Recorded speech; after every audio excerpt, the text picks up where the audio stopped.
Hi, and welcome. You're listening to the X22 Report. My name is Dave, and this is episode 1003A, and today's date is June 21st, 2016, and the title of the episode is Time is Short, the Economy Accelerates to the Downside. Let's get into the economic collapse financial news. Now, yesterday we had this huge push in the market, and today the market really hasn't gone anywhere. But very interestingly, gold is being suppressed down. It's being pushed down once again, right on schedule. Now remember, at this point, they're trying to push and suppress gold as best they possibly can. But as you can see, it hasn't really moved down to where they would like it, and that would be around the $1,200 range. And every time they do this, we're going to see newer highs. So this time around, we should see gold go over 1,300 and most likely maybe stay above 1,300 at this point. And as we continually see gold continually move up with larger gains, this is a signal that they're losing control, that it's time to say, okay, I haven't been prepping, I better prep. Those who have been prepping, it is time to ramp this up because I see what's happening here. And we're starting to see this right now. And what's happening in this economy, it is deteriorating very, very quickly. It's accelerating. The statistical numbers that the government is putting out, the information that the government is putting out, no one is really believing, or they are questioning it and saying something just doesn't make sense.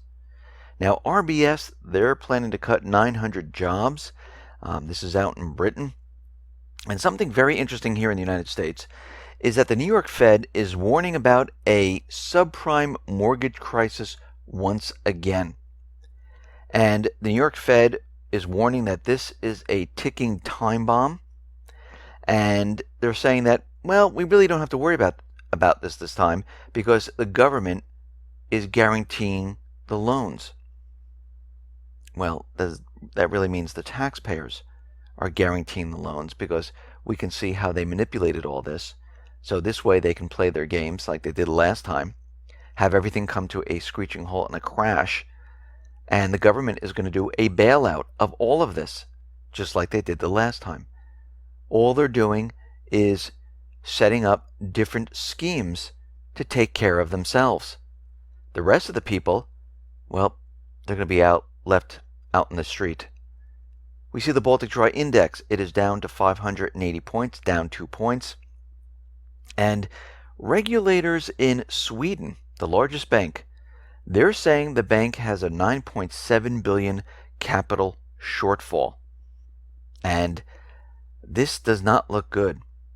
Now, analysts at Sweden's FSA had discovered that an internal bank model used to assess risks of loss on its loans portfolio had understated their risk by as much as half of the end of last year.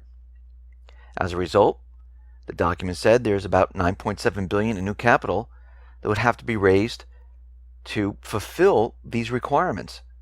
Now, we're seeing this in many different banks where they're short, where they're in trouble. And what this tells us is that things are rapidly falling apart. In Japan, exports have fell by 11.3% in May. Exports to the U.S. have fallen by 10.7%. Exports to China have plummeted to 14.9%. And now the IMF is coming out and saying, okay, Japan's economy, we're only expecting it to grow about 0.5% in 2016. 2017, maybe only 0.3%. And maybe 0% by 2030. Now take those numbers and bring them down even lower, because we know the IMF always predicts high. And these are actually low numbers. And the IMF is giving advice to Japan right now, saying that they need to change things up, they need reforms, and the government needs to introduce a raise base wage increase by at least 3%.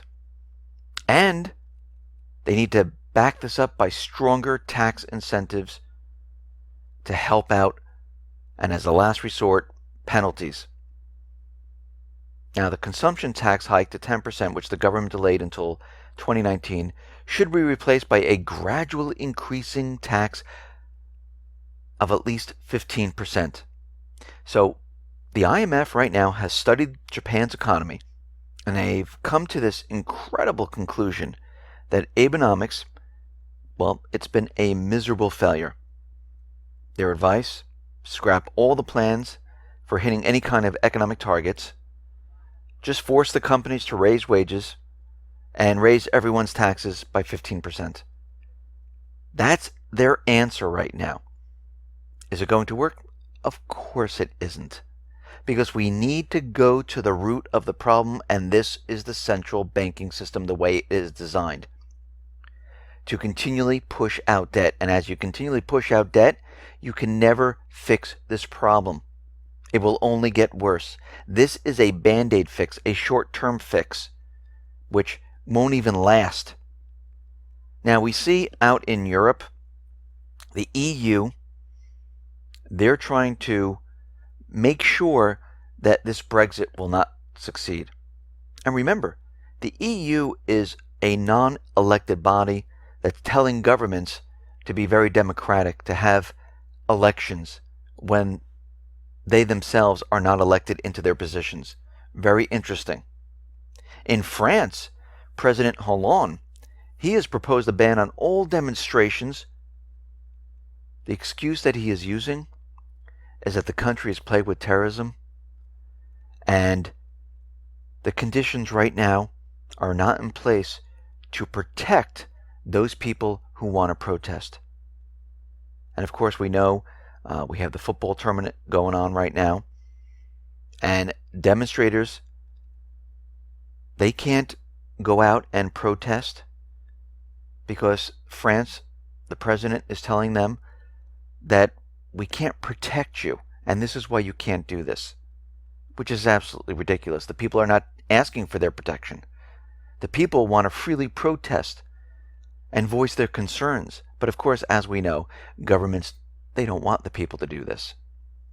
Out in Venezuela, things are really getting worse right now. We know there's an economic war going on with the United States. We see Venezuela's economy, it is collapsing. 80%, 87% of Venezuelans now say they don't have enough money to buy food. Reports coming out of Venezuela say that 72% of monthly wages are being allocated to just food alone, according to the Center of Documentation and Social Analysis. Over the last 2 weeks, there were many food riots, protests, mass looting all over the country. And we can see right now the United States government central bankers, they're putting a lot of pressure on Maduro in Venezuela. He's trying many different things. He changed the time zones. He's telling people to cut their electrical use. He's trying everything he possibly can to have state holidays so they don't have to pay employees. And we see right now the inflation there is 180.9%. They're expecting it to go up to 720% by the end of this year. And when we look at the situation, we have to look at this, and we have to look at the situation in Argentina, look at the situation in Brazil, look at it in Greece, look at it in Cyprus, and take all of this and say, okay, when this economy comes down, when things go south, this is exactly what it's going to look like. And it is not going to get better as time goes on. Because when this hits, everything is going to freeze up. Credit markets are going to freeze up. Deliveries are going to freeze up. No one's going to be able to get paid right now. And this is why, right now, everyone needs to really ramp up their preps. Get food. Think about it. If these people were prepping all this time, having food and water, having the supplies they need, they wouldn't be out there spending their currency on food right now. They wouldn't be in middle of the riots. And this is why everyone needs to be prepared and ready. If you're going to Costco, if you're going to the supermarket, wherever you're going, if you're getting your food, you're getting your supplies, you're getting medical supplies, getting water, getting batteries, candles, toiletries, whatever you're getting, keep doing it. If you're going to lifereliance.com, continually get their emergency foods, get their water filtration systems, get their seeds, get whatever they have. You don't want to be out there when this whole entire thing goes down, because there's going to be plenty of people out there running around. Make sure you have a weapon to protect your family, because people are going to get desperate. And as this economy continually deteriorates and gets worse and worse, the government is going to continually come out and tell us that everything is fine, there's nothing to worry about, the economy's doing well, and this is a sure sign that the opposite is actually happening, because we've been tracking this, following this, and we realize that everything the government is saying, we're seeing the opposite happen. And every time the government tells you that everything is going to be okay, you know that this whole thing is going to go the opposite way. Because every time something goes down, it is always the opposite of what the government is telling you. Just to think of all the times the Obama administration has told us things. Obamacare, it's going to be affordable. It's not. We're not going to be putting boots on the ground in Iraq or Syria. We have. I mean, all of these things. I'm not coming after your weapons. Well, they're coming after the weapons. They continually do this over and over, and we all need to be ready, prepared for what is coming. Listen, everyone, thanks a lot for listening. Be well, be safe, and especially be prepared. Thanks a lot.